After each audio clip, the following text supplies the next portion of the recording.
தெய்வங்களை கூட நீங்க பிடிச்சுக்கலாம். ரெண்டாவது வழி. முத வழி உங்களுக்கு தெரிஞ்ச குருக்கள்லயே ஒரு மானசீக குருவா பிடிக்கிறது. ரெண்டாவது வழி உங்களோட இஷ்ட தெய்வத்தை பிடிக்கிறது. இப்ப முருகனா இருக்கட்டும், நம்மளோட சிவனா இருக்கட்டும், விஷ்ணுவா இருக்கட்டும், கிருஷ்ணாவா இருக்கட்டும், யாரா வேணாலும் இருக்கட்டும், உங்களுக்கு எந்த இஷ்ட தெய்வத்தை பிடிக்குதோ அந்த இஷ்ட தெய்வத்துல போய் சரண்டர் பண்ணிருங்க, சரணாகதி பண்ணி விழுந்துருங்க. நம்ம எல்லா ஈகோவையும் தூக்கி போட்டு நான் பண்ண பாவங்களை மன்னிச்சு எனக்கு ஒரு குரு வேணும்னு நம்ம கேட்டோம்னா கண்டிப்பா தருவாங்க. அதுக்கு ஒரு உதாரணம் தான் கடவுளே குருவா ஆகலாம்ன்றதுக்கு உதாரணமா ஒரு கான்வர்சேஷன், ஒரு குட்டி கதை மாதிரி இருக்கிற ஒரு கான்வர்சேஷன் சொல்றேன். நம்ம பகவத்கீதா எல்லாருக்குமே தெரியும், நம்ம படிச்சிருப்போம், மீன்ஸ் நம்ம கேள்விப்பட்டிருப்போம், எல்லாருக்கும் தெரியும்னு நினைக்கிறேன். அப்போ பகவத்கீதாவோட முக்கியமான விஷயமே என்னன்னா, அர்ஜுனர் வந்து கிருஷ்ணாட்ட கேட்கிற விஷயத்துக்கு கிருஷ்ணா வந்து அவருக்கு கொடுக்கிற ஒரு உபதேசம் தான் பகவத்கீதாவா சொல்றாங்க.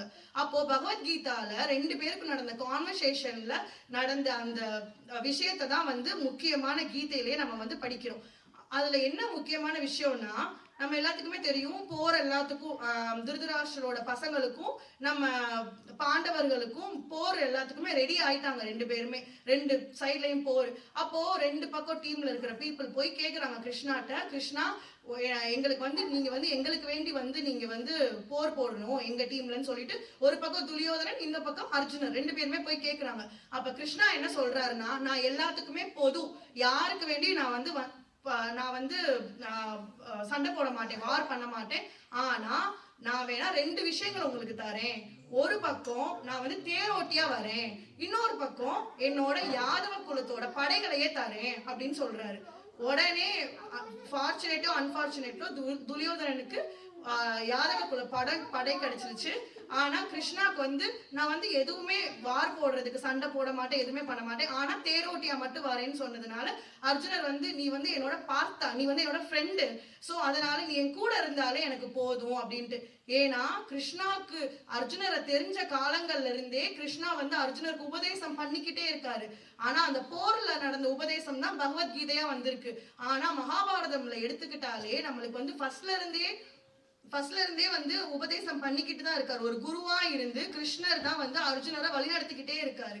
போருக்கு எல்லாருமே தயாராயிட்டாங்க, 2 பக்கம் டீம்ஸும் தயாராயிட்டு கிருஷ்ணாவை வந்து இவர் எடுத்துக்கிட்டாரு, அர்ஜுனர் எடுத்துக்கிட்டாரு, துரியோதனன் வந்து உங்க படைகளை எடுத்துக்கிட்டாங்க. 2 பக்கமும் போர் இருக்கிற ஃபர்ஸ்ட் டே என்ன ஆகுது, 2 பக்கமும் போர் மூண்டுச்சு. முதல் நாள் எல்லாத்துக்குமே போருக்கு ஆயத்தமாய் பக்கத்துல நெருங்கி வந்துட்டாங்க. வந்ததுக்கு அப்புறம் என்னாச்சு, அர்ஜுனர் என்ன பண்றாரு, எல்லா படைகளையும் பாக்குறாரு, ஆப்போசிட் டீம்ல இருக்கிற படைகளை பார்த்துட்டு சொல்றாரு கிருஷ்ணாட்ட, கிருஷ்ணா பாத்தியா, அதாவது பார்த்தானா ஃப்ரெண்டு, பாத்தியா பார்த்தா எவ்வளவு பேர் நிக்கிறாங்க, திருதராஷ்டிரோட பசங்க எல்லாருமே நிக்கிறாங்க பாத்தியா அப்படின்னு சொல்லி கேக்குறாரு அர்ஜுனர் வந்து கிருஷ்ணாட்ட. கிருஷ்ணா பார்த்துட்டு சொல்றாரு, துரியோதனோட பசங்க மட்டும் கிடையாது, உன்னோட குரு குலமே நிக்குது அப்படின்னு சொல்றாரு. குரு குலம்னா யாருன்னா, அந்த இடத்துல கிருஷ்ணா யார குறிப்பிடுறாருன்னா, ஃபுல் அர்ஜுனோட குடும்பமே அந்த பக்கம் நிக்குது ஆப்போசிட்ல. அர்ஜுனனோட பாண்டவர்கள் தவிர்த்து ஆப்போசிட்ல நிக்கிற டீம்ல திருதராஷ்டிரோட 100 பசங்க மட்டும் கிடையாது. திருதராஷ்டிரோட பசங்க, பிதாமக அதாவது நம்ம பீமாச்சாரியார் எல்லாருமே நிக்கிறாங்க அந்த பக்கம், அவங்க குடும்பமே நிக்குது அந்த பக்கம். சோ உன்னோட குடும்பத்துல இருக்கிற எல்லாருமே தான் அங்க நிக்கிறாங்கன்னு சொன்னோடனே அர்ஜுனருக்கு அப்படியே கதி கலங்கி போயிடுச்சு.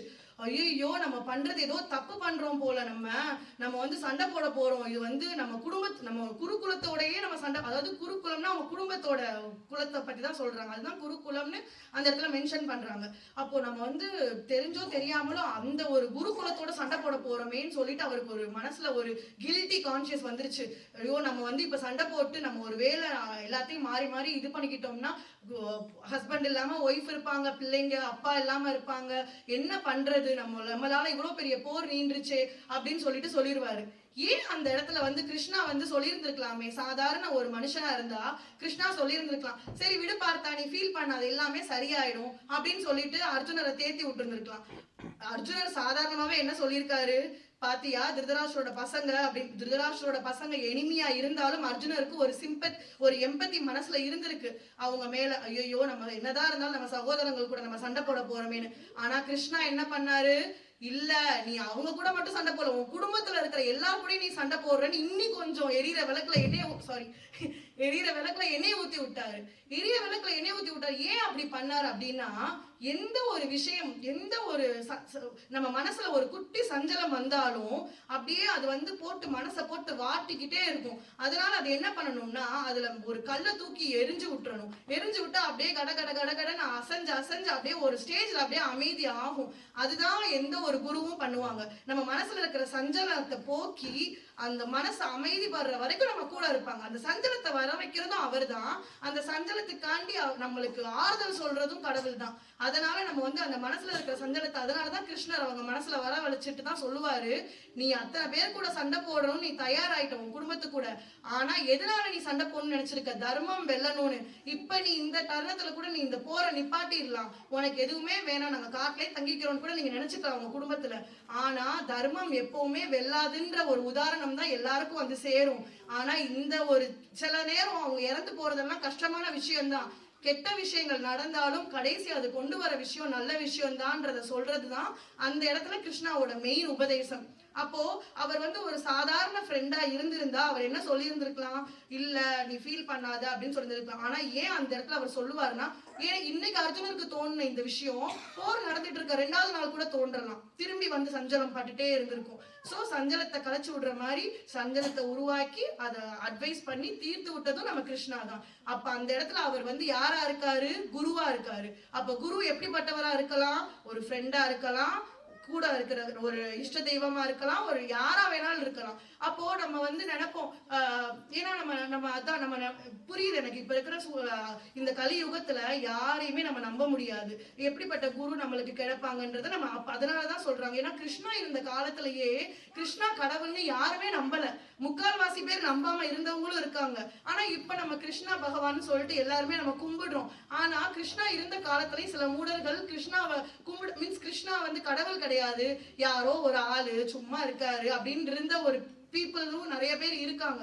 அதனாலதான் நம்ம என்ன பண்ணோம்னா, நம்மளுக்கு யாரு எந்த விஷயத்துல ஸ்பிரிச்சுவலா நம்ம கொண்டுட்டு போறாங்களோ, நம்மளை வந்து கர்மாவை அழிச்சு நம்மளை வந்து கடவுள் கிட்ட சேர்க்க கூட்டிட்டு போறாங்களோ அவங்கதான் உண்மையான குரு. ஏன்னா ஒரு உண்மையான குருவுக்கு நம்மளை வச்சுட்டு ஒரு பலனும் கிடையாது, புரியுதா? நம்ம வந்து ஒரு சாதாரண ஒரு மனுஷங்க, நம்மளை வச்சுட்டு அந்த உண்மையான குருவுக்கு வந்து எந்த பிரயோஜனமும் கிடையாது. நம்மளோட பாவத்தை தான் திரும்பி அவங்க எடுத்துப்பாங்க.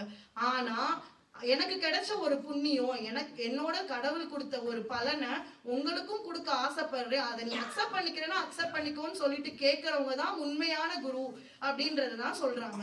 3வது ஒரு குட்டி ஸ்டோரி மட்டும் சொல்றேன். அது மாதிரி அதாவது குரு வந்து சின்னவங்களா, வயசுக்கு மூத்தவங்களா தான் இருக்கணும், நம்ம ஃப்ரெண்டா இருக்கலாம் அப்படின்றத விட சின்னவங்களாவும் இருக்கலாம். அதே மாதிரிதான் ஒரு ரோட்ல போயிட்டு இருக்கும் போது ஒருத்தவர் பயங்கரமா பூஜை பண்ணிட்டு பயங்கர ஆச்சாரம் பண்ணிட்டு டெய்லி ஆச்சாரமா விஷ்ணு சகஸ்ரநாமம் பாடுவாரு, அம்பிகைக்கு பூஜை பண்ணுவாரு, 24 மணி நேரமும் நாமம் சொல்லிக்கிட்டே இருப்பாராம். நாமம் சொல்லி சொல்லி சொல்லி சொல்லி சொல்லினாலுமே அவருக்கு ஒரு குறை இருந்துட்டே இருந்துச்சாம் வாழ்க்கையில. என்னன்னா அவர் வந்து கடவுள் அனுபவமே கிடைக்க மாட்டேங்குது. எனக்கு நம்ம கடவுளை நம்ம எப்ப ரீச் பண்றோமோ அப்ப நம்மளுக்கு ஒரு அனுபவம் கிடைக்கும். நம்மளுக்கு ஓகே கடவுள் நம்ம கூட இருக்காருன்ற ஒரு அனுபவம் நிஜம். அந்த அனுபவம் நம்ம வார்த்தையில சொல்லுவோம். கடவுள் நம்மளை பாக்குறாரு, கெட்ட விஷயம் நடக்காதனால பாக்கல நம்ம நினைப்போம். ஆனா கடவுளோட அனுபவம் வர்றது வந்து ஒரு தனி ஒரு ஸ்பெஷல் ஒரு ஃபீல். அது வந்து அனுபவப்பட்டவங்களுக்கு தான் தெரியும். சோ அந்த மாதிரி ஒரு ஃபீல் வந்து இவ்வளவு பண்ணி அவருக்கு கிடைக்கலையே அப்படின்னு சொல்லிட்டு அவர் யோசிச்சுட்டே இருக்காரு. ஆனா நிறைய பேர் வந்து சாதாரணமா நாமம் எப்பவுமே சொல்லாதவங்க, கஷ்டப்படுறவங்க கூட ஈஸியா எனக்கு கடவுள் அனுபவம் கிடைச்சிட்டுன்னு சொல்றாங்களே, ஆனா எனக்கு மட்டும் கிடைக்கலையே அப்படின்னு சொல்லிட்டு அவர் யோசிச்சுட்டே இருக்காரு. யோசிச்சு அவர் ஃப்ரெண்ட்ட ஒருத்தவங்கள்ட்ட சொல்றாரு, இந்த மாதிரி எனக்கு கடவுள் அனுபவமே கிடைக்கல, நான் 24 மணி நேரமும் கடவுளை பத்தி தான் பேசுறேன், தான தர்மம் எல்லாமே பண்றேன், ஆனா எனக்கு கடவுளோட அனுபவமே கிடைக்கலையே அப்படின்னு சொல்லிட்டு அவர் ஃப்ரெண்ட்ட சொன்னோமா அவர் சொல்றாரு, நம்ம கிருஷ்ணாட்ட போய் கேளு. ஏன்னா அப்ப வந்து கிருஷ்ணா வந்து யாதவ குலத்துல ஒரு சின்ன பையன். கிருஷ்ணாட்ட போய் கேளு, எல்லாரும் அவர் வந்து கடவுள்னு சொல்றாங்க, எல்லாரும் அவர்கிட்ட வந்து கேட்டா ஒரு சொல்யூஷன் கிடைக்கும்னு சொல்றாங்க, நீ போய் கேளு அப்படின்னு சொன்ன. அவன்கிட்டயா? அவன் சின்ன பையனாச்சே, அவன்கிட்ட போய் எப்படி நான் போய் கேட்பேன்? நான் தான் இவ்வளவு தபஸ் இருக்கிற பெரிய ஆளாச்சே, நான் தான் ஒரு பெரிய ஒரு மீன்ஸ் பிரம்மச்சரியா விரதம் இருந்து பயங்கரமான ஒரு பக்தி பண்ணிட்டு இருக்கேனே, நான் எப்படி அவன்கிட்ட போய் கேட்கறது? அவன்தான் எல்லாரும் கடவுள்னு சொல்றாங்களே, அதெல்லாம் நான் நம்ப மாட்டேன்ப்பா, அவன்கிட்ட போய் நான் எப்படி கேட்பேன், நான் கேட்க மாட்டேன் அப்படின்னு சொல்லிட்டு போயிடுறாரு அந்த நண்பர்கிட்ட. சொல்லி முடிச்சு ஒரு கொஞ்ச நாள் கழிச்சு அவர் என்ன, அப்பயும் கடவுள் அனுபவம் கிடைக்கல அவருக்கு. கொஞ்ச நாள் கழிச்சு ரோட்ல பார்த்தா கிருஷ்ணா நடந்து வந்துட்டு இருக்காரு. மகாபிரபு வந்துட்டு இருக்கும் போது பாத்தீங்கன்னா இந்த மனுஷன் பாக்குறாரு, அந்த பண்டிதர் வந்து பாக்குறாரு. பார்த்துட்டு என்ன பண்றாரு, ஓ கிருஷ்ணா வராரு, சரி நம்மளுக்கு கேட்கறதுனால ஒரு நஷ்டமும் வரப்போறது கிடையாது, கேட்டுருவோம் அப்படின்னு சொல்லிட்டு கேட்கிறாரு அவரு. தம்பி நான் உன்கிட்ட ஒரு விஷயம் கேட்கணும் அப்படின்னு சொல்லி கேட்கிறாரு. சொல்லுங்க என்ன கேட்கணும்னு. நான் இவ்வளோ அனுஷ்டானம் பண்றேன், இவ்வளோ இது பண்றேன், சந்தியாவந்தனம் பண்றேன், ஒவ்வொன்னா எல்லாமே சொல்றாரு. இவ்வளோ சகஸ்ரநாமம் பாடுறேன், இவ்வளோ ராமநாமம் சொல்றேன், எல்லாமே சொல்லிடுறேன். ஆனாலும் எனக்கு வந்து இறை அனுபவமே கிடைக்க மாட்டேங்குது. நான் பண்ணாத தானமும் இல்லை, நான் பண்ணாத தர்மமும் இல்லை, ஆனா எனக்கே பக்தியே வரல அப்படின்னு சொல்லி கேட்கிறாரு. அப்ப அவர் என்ன சொல்றாரு, ஒரே ஒரு மாட்டி மூஞ்சியை பார்த்துட்டு சொல்றாரு, நீ பண்றது பக்தியா அப்படின்னு சொல்லி கேட்டுறாரு கிருஷ்ணா வந்து அந்த மனுஷன், அந்த பண்டிதர்கிட்ட. அவருக்கு அப்படியே தூக்கி வாரி போட்டுருச்சு. என்னடா இது, நான் இவ்வளவு நாள் நான் பண்ண அனுஷ்டானம் எல்லாமே நான் வந்து பயங்கரமான பக்தின்னு நினைச்சிட்டு இருந்தேன். நீ என்னைக்கு நீ பண்ண பக்திய வந்து, ஓ நான் பண்ணது அப்படி, நான் பண்ணது இப்படின்னு சொல்லிட்டு அதுக்கு வந்து நான் அது பண்ணிட்டேன் கடவுள் என்னைய பார்க்கல, நான் இது பண்ணிட்டேன் கடவுள் என்னைய பார்க்கலன்னு நினைக்கிறியோ, அன்னைக்கே உனக்கு பக்தி இல்லைன்னு தான் அர்த்தம். சோ பக்தி இறை அனுபவம்ன்றது அப்படி வராது. நம்ம ஒண்ணு கொடுத்து கடவுள்கிட்ட வந்து எனக்கு இது கொடு, நான் அது எனக்கு வேணும் அப்படின்றது கேட்கறது கிடையாது. என்னைக்கு நீ வந்து என்னையவே நான் உனக்கு சமர்ப்பிக்கிறேன், எனக்கு பக்தி மட்டும் போதும்னு நீ கேட்கிறியோ, எந்த ஒரு எதிர்பார்ப்பும் இல்லாம அடுத்தவங்களுக்கு உதவி பண்றியோ, அப்பதான் உன் கர்மங்கள் கழிஞ்சு உன்னை கடவுள் பார்ப்பாங்க அப்படின்னு சொல்றாங்க. சொன்னதுக்கு அப்புறம் தான் அந்த மனுஷனுக்கு வந்து அப்படியே பயங்கரமா உறைஞ்சது. அதுக்கப்புறம் அந்த மனுஷனுக்கு இறை அனுபவம் வந்துச்சு. அதை வந்து அவர் வந்து அந்த பாகவதம்ல கூட உணர்த்துறாரு. சோ அததான்